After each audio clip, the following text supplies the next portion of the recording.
C'est l'une des créatures emblématiques de l'univers de Stranger Things, le flagelleur mental. Le volume 2 de la saison 4 révèle enfin son créateur. Attention spoiler, l'article suivant révèle des éléments importants sur la saison 4 de Stranger Things.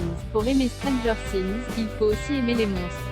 L'univers de la série en contient une grande et belle galerie, donnant du fil à retordre aux héros. Il y a les Démogorgons, les Démodogs et même les Démobats, introduits dans la saison 4.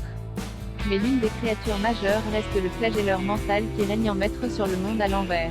Entité aux pattes géantes, semblable à une immense araignée, faite de particules et d'une fumée noire, elle apparaît pour la première fois dans la saison 2. Le monstre terrifiant, qui doit son nom au jeu de rôle Donjons et Dragons, est doté d'une grande intelligence et son pouvoir est illimité.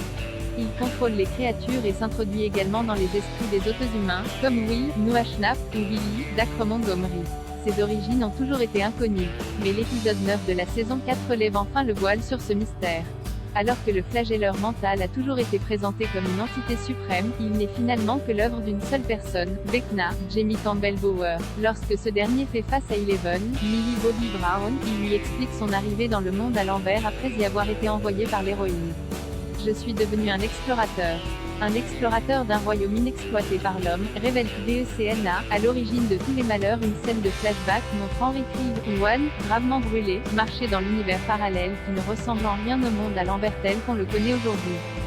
Un jour, j'ai trouvé la chose la plus extraordinaire de toutes. J'y ai vu un moyen de réaliser mon potentiel, de transcender ma forme humaine, de devenir le prédateur que j'ai toujours été destiné à être. Alors qu'il lève sa main vers le ciel, l'antagoniste s'inspire des veuves noires qui l'ont obsédé pendant son enfance pour transformer une masse de nuages orageux en flagelleur mental. La séquence impressionnante montre l'étendue du pouvoir de Vecna. Le monstre se tient devant lui comme un élève devant son maître. Eleven comprend alors que tous les événements passés ont été contrôlés par Vecna. S'il n'est pas le créateur même du monde à l'envers, l'ancien cobaye du laboratoire Dawkins en est l'être le plus puissant. Il est parvenu à donner vie à un véritable écosystème. Un écosystème qu'il utilise comme une arme pour mieux terroriser les habitants de la ville. Stranger Things est disponible sur Netflix.